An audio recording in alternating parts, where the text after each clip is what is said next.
لا الہ الا اللہ لا الہ الا اللہ لا الہ الا کہ اے لوگو تمہارے اوپر ایک عظیم مہینہ سایہ کیے ہوئے ہے۔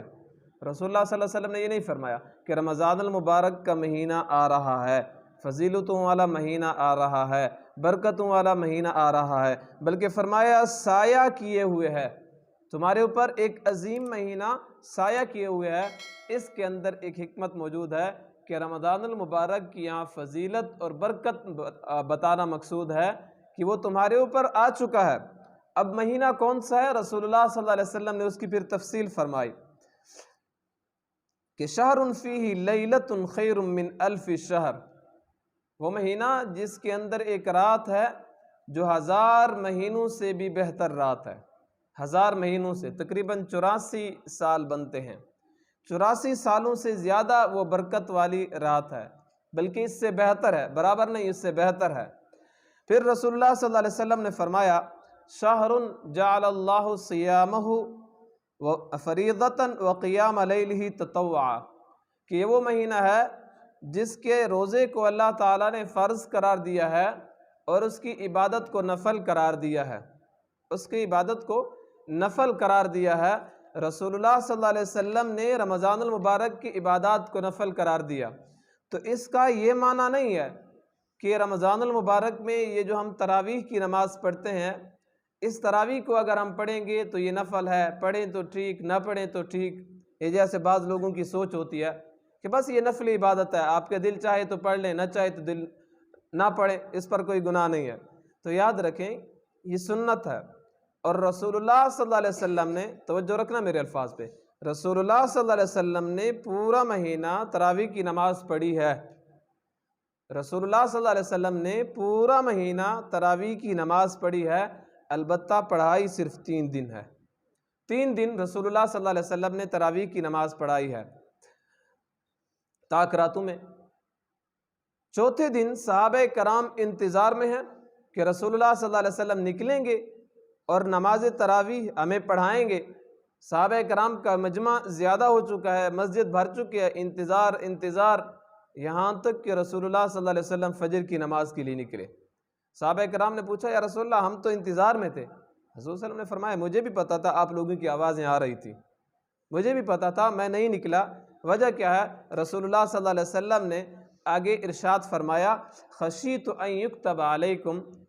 کہ مجھے یہ ڈر ہو گیا کہ یہ جو تمہارا شوق ہے، یہ جو تمہاری رغبت ہے، یہ جو تمہارا جذبہ ہے، یہ جو تمہاری محبت ہے اس نماز سے، کہیں ایسا نہ ہو کہ اللہ تعالیٰ تمہارے اوپر فرض قرار دے دیں۔ تو اس ڈر سے میں آج نہیں نکلا۔ لیکن اس سے یہ معنی نہیں ہے کہ رسول اللہ صلی اللہ علیہ وسلم نے اس رات پڑھی نہیں تھی، پڑھی تھی رسول اللہ صلی اللہ علیہ وسلم نے۔ اب رسول اللہ صلی اللہ علیہ وسلم نے یہ جو جملہ ارشاد فرمایا اس کے اندر بہت سے مسائل چھپے ہوئے ہیں۔ خشیت ان یکتب علیکم، مجھے یہ ڈر ہے کہ تمہارے اوپر فرض نہ ہو جائیں۔ رسول اللہ صلی اللہ علیہ وسلم کا زمانہ گزر گیا، حضرت ابوبکر صدیق رضی اللہ تعالیٰ عنہ خلیفہ بن گئے، صحابہ کرام تراویح کی نماز پڑھ رہے ہیں، گھروں کے اندر نماز پڑھ رہے ہیں۔ حضرت عمر رضی اللہ تعالیٰ عنہ کا دور آتا ہے، پہلا سال حضرت عمر رضی اللہ تعالیٰ عنہ کا بھی دور گزر گیا، صحابہ کرام گھروں میں نماز پڑھ رہے ہیں، یا کچھ صحابہ آتے مسجد نبی کے ایک کونے میں چند بندے ہیں، دوسرے کونے میں گھروں میں، کچھ باہر کچھ کہیں۔ تو حضرت عمر رضی اللہ تعالیٰ عنہ نے اپنی خلافت کے دوسرے سال صحابہ کرام کو جمع کیا، اور جمع کرنے کے بعد ایک امام کے پیچھے پورا مہینہ تراویح کی با جماعت نماز شروع کرائی حضرت عمر رضی اللہ تعالیٰ عنہ نے۔ صحابہ کرام نے سوال کیا کہ آپ کا یہ حکم، توجہ رکھنا، آپ کا یہ حکم سرکاری ہے یا شرعی ہے؟ یہ سرکاری آرڈر ہے یا شرعی آرڈر ہے کہ ہم ایک امام کے پیچھے پڑھیں گے؟ کیونکہ رسول اللہ صلی اللہ علیہ وسلم کے زمانے میں تو ہم گھروں میں پڑھا کرتے تھے، اور رسول اللہ صلی اللہ علیہ وسلم نے ہمیں نہیں کہا کہ خواہ مخواہ مسجد کے اندر آؤ، آپ ہمیں مسجد کے اندر اکٹھا کر رہے ہو کہ آپ تراویح کی نماز مسجد میں پڑھو گے، تو یہ سرکاری حکم ہے یا شرعی حکم ہے؟ تو حضرت عمر رضی اللہ تعالیٰ نے فرمایا کہ یہ شرعی حکم ہے، سرکاری حکم نہیں ہے، شرعی حکم ہے۔ پھر رسول اللہ صلی اللہ علیہ وسلم کہ انہی الفاظ سے حضرت عمر رضی اللہ تعالیٰ عنہ نے دلیل بتائی کہ رسول اللہ صلی اللہ علیہ وسلم نے جب تمہیں اجازت دی تھی تو کیا فرمایا تھا؟ میں بھی اس وقت موجود تھا۔ تو صحابہ کرام نے کہا اے امیر المؤمنین، حضور صلی اللہ علیہ وسلم نے فرمایا تھا خشیت ان یکتب علیکم، مجھے ڈر ہے کہ یہ جو تمہارا شوق ہے، یہ جو تمہاری رغبت ہے، یہ جو تمہارا جذبہ ہے، کہیں اللہ تعالیٰ تمہارے اوپر تراویح کو فرض نہ قرار دے دیں، کہیں وہی نہ آ جائے کہ بس اب تراویح کی نماز فرض ہوگی۔ تو حضرت عمر رضی اللہ تعالیٰ فرمایا ٹھیک، اب رسول اللہ صلی اللہ علیہ وسلم چلے گئے ہیں نا، اب تو وحی کا سلسلہ بھی بند ہو گیا ہے، اب تو وحی کا سلسلہ بھی بند ہو گیا ہے، وحی نہیں آ سکتی، لہٰذا اب یہ بات نہیں رہی کہ خشیت ان یکتب علیکم، کہ تمہارے شوق کی وجہ سے اللہ تعالیٰ فرض نہ قرار دے دیں، اب یہ بات ختم ہو چکی ہے، اب اللہ تعالیٰ کی طرف سے فرض نہیں ہوگی، رسول اللہ صلی اللہ علیہ وسلم کی سنت برقرار رہے گی۔ اور یاد رکھیں، ہمارا یہ عقیدہ ہے کہ رسول اللہ صلی اللہ علیہ وسلم کے خلفائے راشدین حضرت ابوبکر صدیق، حضرت عمر فاروق، حضرت عثمان غنی، حضرت علی المرتضی رضی اللہ تعالی عنہم، ان کے بارے میں رسول اللہ صلی اللہ علیہ وسلم نے فرمایا علیکم بسنتی و سنت الخلفاء الراشدین المہدیین، کہ میری سنت اور میرے خلفاء کی سنت پر، خلفاء راشدین کی سنت پر عمل کرو۔ تو اس کا مطلب یہ ہوا کہ جو حکم حضرت عمر رضی اللہ تعالیٰ عنہ کو ہوگا وہی حکم رسول اللہ صلی اللہ علیہ وسلم کو ہوگا، جو کام حضرت عمر رضی اللہ تعالیٰ عنہ جاری کریں گے یوں سمجھیں کہ وہ سنت رسول اللہ صلی اللہ علیہ وسلم کی ہوگی، یوں نہیں کہہ سکتی حضرت عمر رضی اللہ تعالیٰ کی سنت ہے۔ بعض کام رسول اللہ صلی اللہ علیہ وسلم نے اگر درمیان میں چھوڑے ہیں، جیسے تراویح کی نماز، تو ان کی تکمیل خلفائے راشدین نے کی ہے، اور خلفائے راشدین کی سنت ایسے ہی ہے جیسے رسول اللہ صلی اللہ علیہ وسلم کی سنت، ان کو ماننا ضروری ہوگا۔ ہم مسجد نبوی میں تھے، عصر کے وقت بیان ہو رہا تھا، ہمارے کچھ احباب بیان سننے کے لیے وہاں پہ گئے، تو وہاں پہ تو عربی ہوتے ہیں، انہیں کیا پتہ کہ پاکستان یہاں پہ آئے ہوئے ہیں بیان کرنے کے لیے، کیا بیان کر رہے ہیں۔ تو وہاں پہ ایک غیر مقلد بیان کر رہا تھا، جو کسی امام کو بھی نہیں مانتے، اور بیان کرتے ہوئے اس نے بہت سی باتیں ایسی کی جن میں سے یہ باتیں بھی تھیں کہ ہم رسول اللہ صلی اللہ علیہ وسلم کی حدیث کے مقابلے میں حضرت عمر، حضرت ابوبکر صدیق کی بات کو ٹوکری میں ڈال دیں گے۔ جہاں پہ ایک طرف حضور صلی اللہ علیہ وسلم کی حدیث آ جائے گی اور دوسری طرف حضرت عمر کے اور حضرت ابوبکر صدیق کی بات آ جائے گی، تو ہم ان کو چھوڑ دیں گے، حضور صلی اللہ علیہ وسلم کی بات کو مانیں گے۔ میں وہاں پہ موجود تھا، میں نے ایک پرچی پہ لکھا رسول اللہ صلی اللہ علیہ وسلم نے فرمایا علیکم بسنتی و سنت الخلفاء الراشدین المہدیین، اس حدیث کا کیا ہوگا؟ حضور صلی اللہ علیہ وسلم تو فرما رہے ہیں کہ میری سنت اور میرے خلفائے راشدین کی سنت پہ عمل کرو، اور آپ کہہ رہے ہیں کہ ان کی سنت حضور صلی اللہ علیہ وسلم کی سنت کے خلاف ہوگی، تو یہ خلاف کیسے ہو سکتی ہے؟ لیکن وہ بندہ بہت چالاک تھا، اس دن کے سوالوں کا جواب اس دن نہیں دیتا تھا، وہ پرچیاں اپنے پاس اکٹھی کر لیتا تھا، بیان ختم کر کے چلا جاتا تھا اپنے کمرے میں مطالعہ کر کے، پھر واپس جب دوسرے دن آتا تھا تو پھر جواب دیتا تھا۔ اس دن جواب کوئی نہیں آیا۔ تو رسول اللہ صلی اللہ علیہ وسلم کے صحابہ خلفائے راشدین کی جو سنت ہے وہ رسول اللہ صلی اللہ علیہ وسلم کی ہی سنت ہے، وہ حضور صلی اللہ علیہ وسلم کی سنت ہے۔ تو یہ تراویح کی نماز سنت ہے۔ تو فرمایا رسول اللہ صلی اللہ علیہ وسلم نے کہ اللہ تعالیٰ نے اس کے روزے کو فرض قرار دیا ہے، اور اس کی سنت، اس کی جو عبادات ہیں، رات کی عبادات وہ نفلی قرار دی گئے۔ فرض کے علاوہ جو سنت ہوتی ہیں یا نفل ہوتی ہیں، عربی کے اندر ان کے لیے نفل کا لفظ بولا جاتا ہے، تطوع کا لفظ بولا جاتا ہے۔ اس لیے بعض لوگوں کو غلطی ہو جاتی ہے کہ فرض تو ثابت ہیں، یہ سنت کہاں سے ثابت ہیں، اور سنت مؤکدہ کہاں سے ثابت ہیں، اور نوافل کہاں سے ثابت ہیں، یہ شبہ ہو جاتا ہے۔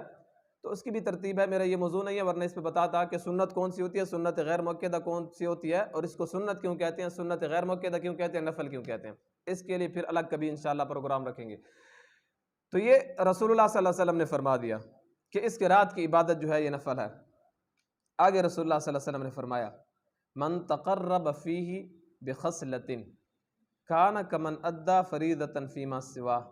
ومن ادى فریضۃ کان کمن ادى 70 فریضۃ فیما سواہ۔ جو بندہ اسی مہینے کے اندر، رمضان المبارک کے اندر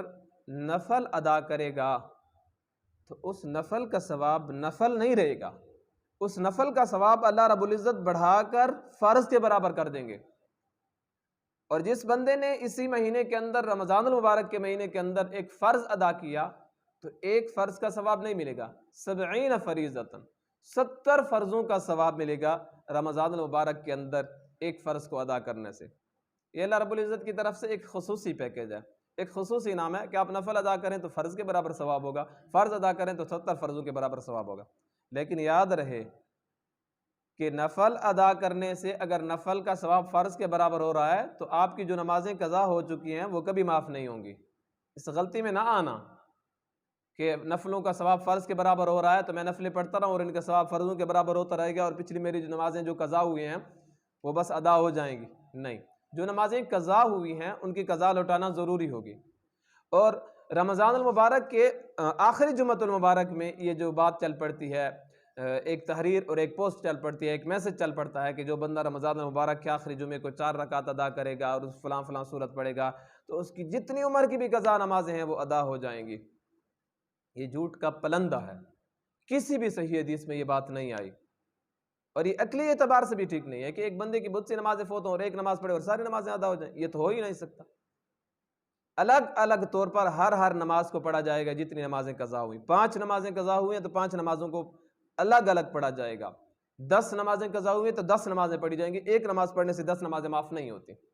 البتہ جو نفل آپ پڑھ رہے ہیں اس کا ثواب ہوگا، فرض کے برابر ہوگا، لیکن قضا جو آپ سے ہوئی ہے وہ ادا نہیں ہوگی۔ تو رسول اللہ صلی اللہ علیہ وسلم نے فرمایا کہ نفل کا ثواب فرض کے برابر، اور فرض کا ثواب 70 فرضوں کے برابر ہو جاتا ہے۔ وَهُوَ شَهْرُ الصَّبْرِ،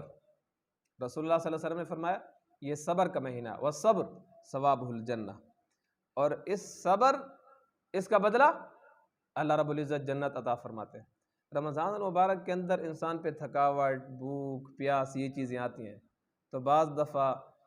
جب انسان بازار کو جاتا ہے خصوصاً کوئی چیز خریدنے کے لیے تو وہاں پہ رش کش ہونے کی وجہ سے انسان بے صبری کا مظاہرہ کرتا ہے، تو یہاں پہ بے صبری کا مظاہرہ نہیں کرنا چاہیے۔ جیسے خصوصاً ہمارے یہاں عصر کے وقت برف وغیرہ خریدتے ہیں یا کہیں پہ دودھ وغیرہ کوئی بیچ رہا ہوتا ہے تو وہاں پہ قطاریں لگ جاتی ہیں، تو اس وقت ایک دوسرے کو دھکے دینا اور ایک دوسرے کو گالیاں دینا ٹھیک ہے، اس وقت انسان کو بھوک لگی ہوتی ہے، انسان تھکاوٹ میں ہوتا ہے، لیکن اس کا معنی یہ نہیں کہ دوسرے لوگوں سے لڑتا پھرتا رہے۔ صبر کرنا چاہیے اور صبر کا بدلہ اللہ تعالیٰ جنت عطا فرماتے ہیں۔ آگے رسول اللہ صلی اللہ علیہ وسلم نے فرمایا وَشَهْرُ الْمَوَاسَاتِ، یہ بھائی چارے کا مہینہ ہے، ایک دوسرے کے ساتھ ہمدردی کا مہینہ ہے، اخوت کا مہینہ ہے، ایک دوسرے کے ساتھ ہمدردی کی جائے۔ اس مہینے کے اندر انسان کو احساس ہوتا ہے کہ میں صبح سے لے کر شام تک یہ جو کھانا پینا میں نے چھوڑ دیا ہے، بہت سے لوگ ایسے ہوں گے جن کے پاس کھانے کے لیے کچھ نہیں ہوگا، کھانے کے لیے کچھ نہیں ہوگا، جن کے پاس پینے کے لیے کچھ نہیں ہوگا، تو اس وقت انسان کو احساس ہوتا ہے۔ اس وقت جب انسان پر حالات آتے ہیں تو پھر انسان کو اس چیز کی قدر ہوتی ہے۔ روزے کی وجہ سے پھر انسان کو پتہ لگ جاتا ہے کہ جیسے میں اللہ کی رضا کے لیے آج بھوکا ہوں، ایسے کچھ لوگ ایسے بھی ہوں گے اسی طرح جو جن کے پاس کچھ نہ ہونے کی وجہ سے وہ بھوکے ہوں گے، تو پھر انسان کے اندر ایک ہمدردی کا، ایک مواخات کا، ایک ہمدردی کا جذبہ پیدا ہوتا ہے۔ اور پھر رسول اللہ صلی اللہ علیہ وسلم نے فرمایا وَشَهْرٌ يُزَادُ فِي رِزْقِ الْمُؤْمِنِ فِيهِ، اسی مہینے کے اندر اللہ رب العزت مومن کے رزق کو بڑھا دیتے ہیں، مومن کے رزق کو بڑھا دیا جاتا ہے۔ اور ہم کیا کرتے ہیں؟ رمضان المبارک کے روزے نہیں رکھتے کیونکہ ہم نے مزدوری کرنی ہے، اور مزدوری کریں گے تو ہمیں بھوک لگے گی، رزق کا تلاش کرنا یہ بھی تو جہاد ہے۔ پھر اپنے معاملے میں ہمیں حدیثیں بھی یاد ہو جاتی ہیں، خود مفتی بھی بن جاتے ہیں کہ ہم روزہ رکھیں گے تو تکلیف ہوگی، لہٰذا ہم مزدوری کر رہے ہیں تو اپنے بیوی بچوں کا پیٹ پالنا یہ بھی تو فرض ہے۔ یاد رکھیں فرض کے بعد فرض ہے، پہلے آپ پہ روزہ فرض ہے، اس کے بعد پھر اپنے بیوی بچوں کا پیٹ پالنا فرض ہے۔ تو جو رب آپ کو سال کے 11 مہینے رزق دے رہا ہے وہ اسی مہینے کے اندر نہیں دے گا، بلکہ مشاہدے سے یہ بات سامنے آئی ہے، آپ نے دیکھا ہوگا اپنی آنکھوں سے کہ جو چیزیں ہم رمضان المبارک کے مہینے میں کھاتے ہیں باقی 11 مہینوں میں وہ چیزیں نہیں کھاتے۔ جو ڈشز ہمارے سامنے رمضان المبارک کے مہینے میں ہوتے ہیں، دسترخوان پر جو پلیٹیں ہمارے سامنے رمضان المبارک کے مہینے میں ہوتے ہیں وہ کسی مہینے میں نہیں ہوتی، سب کچھ اللہ رب العزت کی طرف سے مل رہا ہوتا ہے، تو رزق بڑھ جاتا ہے اس مہینے میں مومن کا۔ تو اسی لیے تنگ نظری کا معاملہ نہیں کرنا چاہیے اور روزے کو رکھنا چاہیے، شوق کے ساتھ رکھنا چاہیے۔ آگے رسول اللہ صلی اللہ علیہ وسلم نے فرمایا من فطر فیہ صائما کان مغفرۃ لذنوبہ وعتق رقبتہ من النار، کہ جو بندہ کسی کا روزہ افطار کرائے، نمبر 1 اللہ تعالیٰ اس کے گناہوں کو معاف کر دے گا، نمبر 2 وعتق رقبتہ من النار، اللہ تعالیٰ اس کو جہنم سے خلاصی عطا فرمائے گا، نمبر 3 وَكَانَ لَهُ مِثْلُ أَجْرِهِ مِنْ غَيْرِ أَنْ يُنْقَصَ مِنْ أَجْرِهِ شَيْءٌ، کہ جو ثواب روزے دار کو مل رہا ہے وہی ثواب افطار کرانے والے کو بھی ملے گا، اور اس روزے دار کے روزے میں بھی فرق نہیں آئے گا، اس کے ثواب میں فرق بھی نہیں آئے گا۔ صحابہ کرام تھے، غربت کا دور تھا، کھانے پینے کے لیے ایسے نہیں ہوتا تھا جیسے ہمارے سامنے دسترخوان پر بہت سی پلیٹیں ہوتے ہیں، بہت سے کھانے ہوتے ہیں۔ صحابہ کرام نے کہا یا رسول اللہ لیس کلنا یجد ما یفطر الصائم، ہمارے ہاں تو کوئی بندہ اتنی طاقت نہیں رکھتا کہ روزہ دار کو روزہ افطار کرائے۔ تو رسول اللہ صلی اللہ علیہ وسلم نے فرمایا یعطی اللہ ھذا الثواب، اللہ تعالیٰ یہ ثواب اس بندے کو بھی عطا فرماتے ہیں من فطر صائما علی تمرۃ، جو بندہ کسی روزہ دار کو ایک کھجور کے ساتھ روزہ افطار کرا دے۔ ایک کھجور بھی اگر کسی بندے کو دے دے افطاری کے لیے تو اللہ تعالیٰ اس کو بھی ویسے ثواب عطا کریں گے جو ثواب افطاری کا ملتا ہے۔ آگے رسول اللہ صلی اللہ علیہ وسلم نے فرمایا او شربت ماء، روزہ دار کو آپ نے ٹھنڈا پانی پلا دیا۔ یہاں پہ پانی کا لفظ ہے، لیکن میں اب ٹھنڈا پانی اپنی طرف سے کہہ رہا ہوں کہ جب گرمی کا موسم ہو تو ٹھنڈا پانی اگر اس کو پلا دیا جائے تو اس کا دل خوش ہو جاتا ہے۔ ٹھنڈا پانی آپ نے اس کو پلا دیا، پانی پلا دیا خالص پانی، تو بھی روزہ دار کے افطاری کا ثواب آپ کو ملے گا۔ او مذقۃ لبن، یا دودھ کا لسی کا گلاس آپ نے اس کو پلا دیا، آپ کو افطاری کا ثواب ملے گا۔ کتنا آسان کر دیا رسول اللہ صلی اللہ علیہ وسلم نے۔ ہم بازار کے اندر روزانہ جاتے ہیں، اپنے لیے کچھ چیزیں خرید رہے ہیں، ایک پاؤ کھجور کا خرید لیں، پھر عصر کے وقت دو دانے ایک دانے روزہ داروں میں تقسیم کر لیں، افطاری کا ثواب آپ کو مل جائے گا۔ دیکھیں اس کے اندر اللہ کی رضا اور اخلاص کا ہونا ضروری ہے، اور اللہ کی رضا اور اخلاص کے لیے حدیث شریف کا مفہوم آپ بار بار سن چکے ہوں گے کہ اگر بندہ کھجور کا ایک دانہ بھی صدقہ کرے تو اللہ تعالیٰ احد پہاڑ سے بھی زیادہ اس کا ثواب عطا فرماتے ہیں۔ اور اگر مقصود لوگوں کا دکھلانا ہو کہ میں آج افطاری کروں گا اور پتہ چل جائے شہر والوں کو کہ اتنے دسترخوان تھے اور فلاں چیز ذبح کی اور فلاں چیز دسترخوان پہ لائے ہیں، پھر ثواب نہیں ہوتا۔ پھر جس مقصد کے لیے اس نے افطاری کرائی ہے کہ لوگ کہیں واہ واہ، تو پھر واہ واہ اس دنیا میں ہو جائے گی، آخرت میں کچھ ثواب نہیں ملے گا۔ تو اخلاص ہونا چاہیے۔ ہم بازار سے آ رہے ہیں، اپنے لیے جوس خرید رہے ہیں، تو ایک جوس کا ڈبہ کسی کے لیے خرید لیں، اس کو افطاری کے لیے دے دیں۔ 1 کلو دودھ اپنے لیے خرید رہے ہیں تو آدھا کلو پاؤ کسی مسلمان کو خرید کر دے دیں۔ جیسے ہمارے یہاں افطاری کے وقت ایک معمول سا بن گیا ہے پکوڑے وغیرہ، یہ اپنے لیے خرید رہے ہیں تو 10-20 روپے کے کسی اور کو بھی دے دیں، تو یہ بھی افطاری کا ثواب ہو جائے گا۔ ضروری نہیں ہے کھجور یا پانی یا جو حدیث کے اندر 3 چیزیں ہیں یہ ہم دیں گے، لسی دیں گے، باقی چیزیں بھی دے سکتے ہیں۔ جیسے ہمارے یہاں بعض معمول ہوتا ہے کہ ہم کوئی بندہ کسی چیز کے ساتھ افطاری کراتا ہے، یا جیسے فروٹ وغیرہ آ جاتے ہیں ہمارے رمضان المبارک کے مہینے میں، تو وہ بھی ضروری نہیں ہے آپ 2 کلو خرید کر دیں۔ آپ نے 1 کلو خریدا ہوا ہے، 2 دانے کسی کو دے دیں، مثلا مالٹے ہیں، امرود وغیرہ اس طرح کی کوئی چیزیں 1-2 دانے دے دیں تو آپ کو افطاری کا ثواب ملے گا۔ تو رسول اللہ صلی اللہ علیہ وسلم نے فرمایا یہ ثواب ان چیزوں سے بھی حاصل کر سکتے ہو۔ وَهُوَ شَهْرٌ، آگے پھر رسول اللہ صلی اللہ علیہ وسلم نے اس مہینے کو 3 حصوں میں 3 پارٹس میں تقسیم کیا ہے۔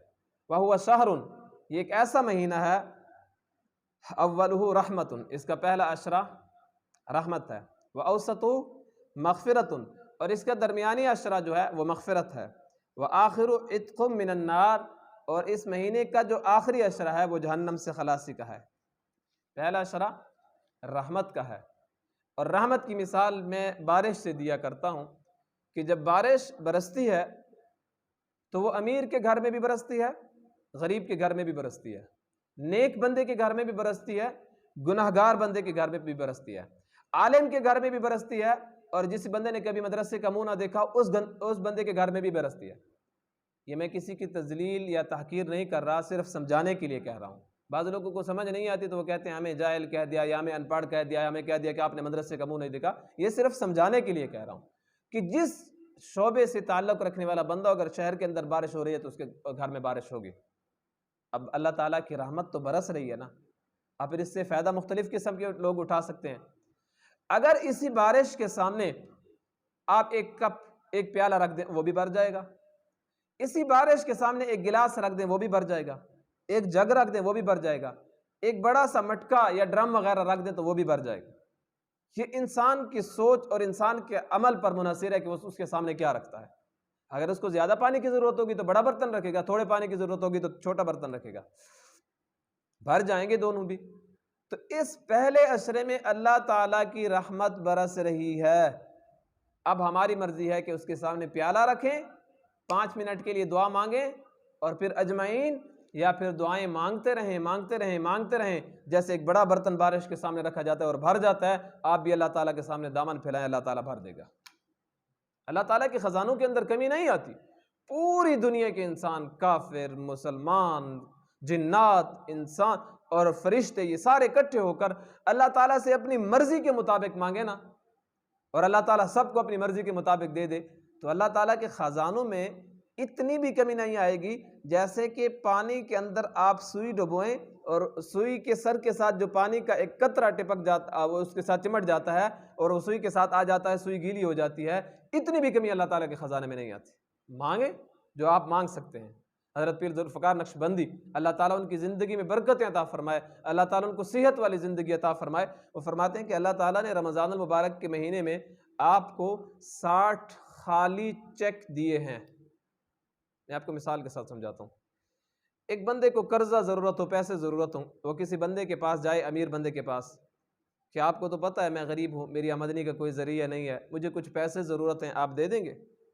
اور اس بندے کا بینک اکاؤنٹ ہو، چیک بک اس کے پاس ہو،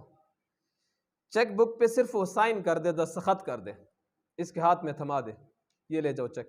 جتنا آپ کا دل چاہے اس پہ لکھ لو پیسے۔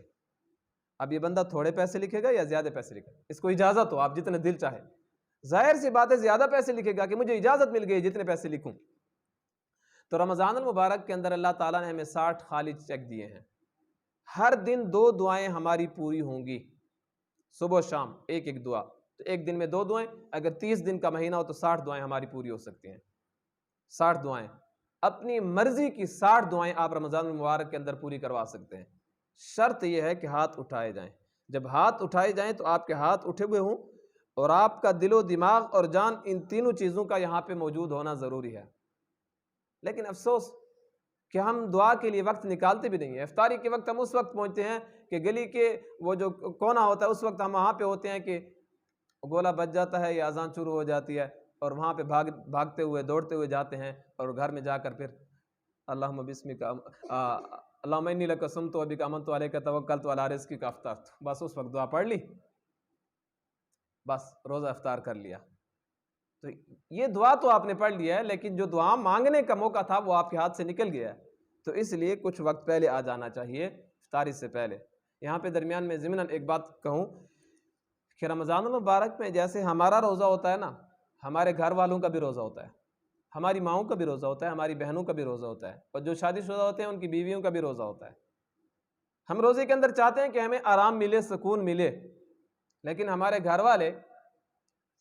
سحری کے وقت بھی آگ کے قریب بیٹھ کر، ہماری والدہ، بہنیں،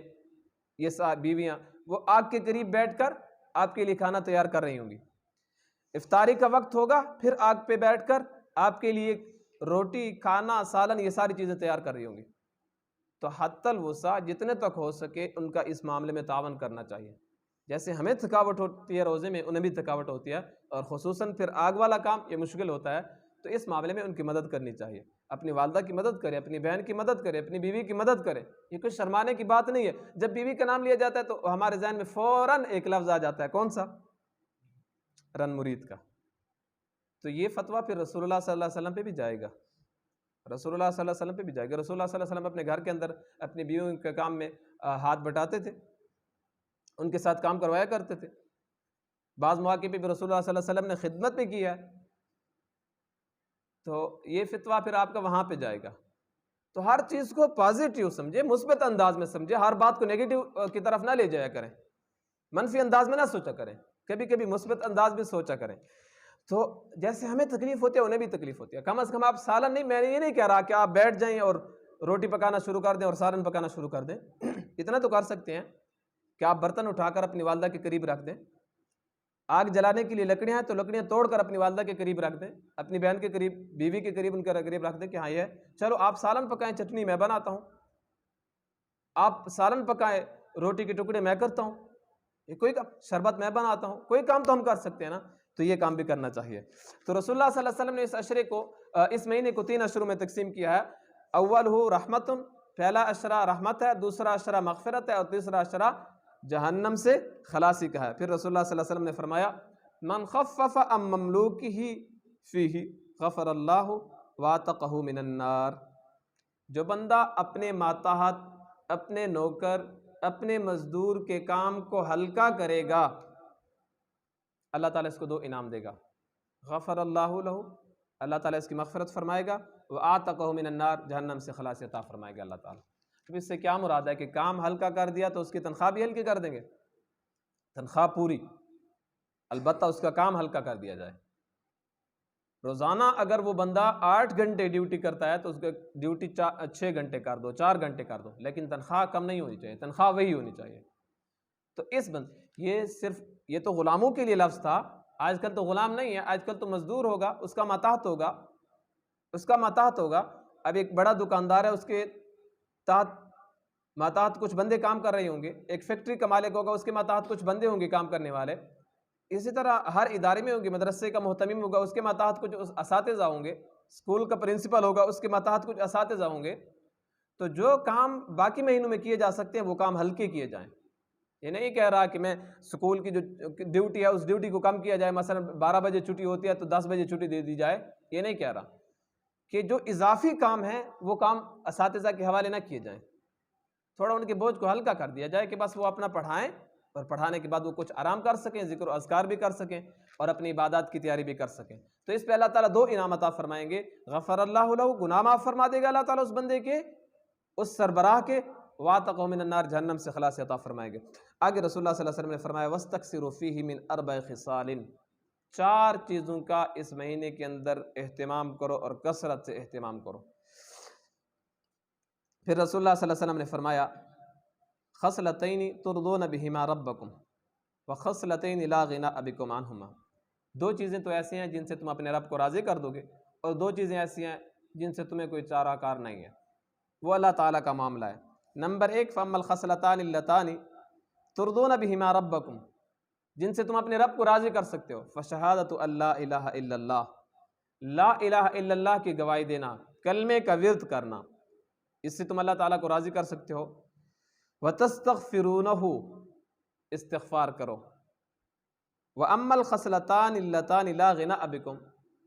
اور وہ 2 خصلتیں دوسری جو ہیں وہ یہ ہیں کہ فَتَسْأَلُونَ اللَّهَ الْجَنَّةَ، کہ اللہ سے جنت کا سوال کرو، وَتَعَوَّذُونَ بِهِ مِنَ النَّارِ، اور جہنم کی پناہ مانگو اللہ تعالیٰ سے۔ یہ 2 چیزیں تو میں سادہ الفاظ میں کہوں گا کہ 4 چیزوں کی کثرت کرو، لا الہ الا اللہ، استغفر اللہ، اسألک الجنہ، واعوذ بک من النار۔ لا الہ الا اللہ، استغفر اللہ، آگے اگر نہ آئے تو کہیں یا اللہ میں تجھ سے جنت کا سوال کرتا ہوں اور جہنم کی پناہ مانگتا ہوں تجھ سے، یہ چیزیں کہیں تو اللہ رب العزت عطا فرمائیں گے، جنت عطا فرمائیں گے اور جہنم سے پناہ بھی اللہ تعالیٰ عطا فرمائیں گے۔ وَمَنْ سَقَا صَائِمًا، جو بندہ کسی روزے دار کو پلائے گا، جو بندہ کسی روزے دار کو پلائے گا، سقاہ اللہ من حوزتی، اللہ تعالیٰ اس بندے کو حوض کوثر سے پلائے گا، شربتاً، ایسا مشروب، لا یظمأ حتی یدخل الجنہ، کہ اس بندے کو جنت تک داخل ہونے تک پھر پیاس نہیں لگے گی، ایسا اللہ رب العزت پھر اس کو مشروب پلائے گا۔ اللہ رب العزت مجھے اور آپ کو رمضان المبارک کے بابرکت مہینے کی تیاری کرنے کی توفیق نصیب فرمائے۔ اللہ رب العزت مجھے اور آپ کو رمضان المبارک کے اندر زیادہ سے زیادہ عبادات کرنے کی توفیق نصیب فرمائے۔ وآخر دعوانا ان الحمدللہ رب العالمین۔ صلی اللہ علی سیدنا، صلی اللہ علی سیدنا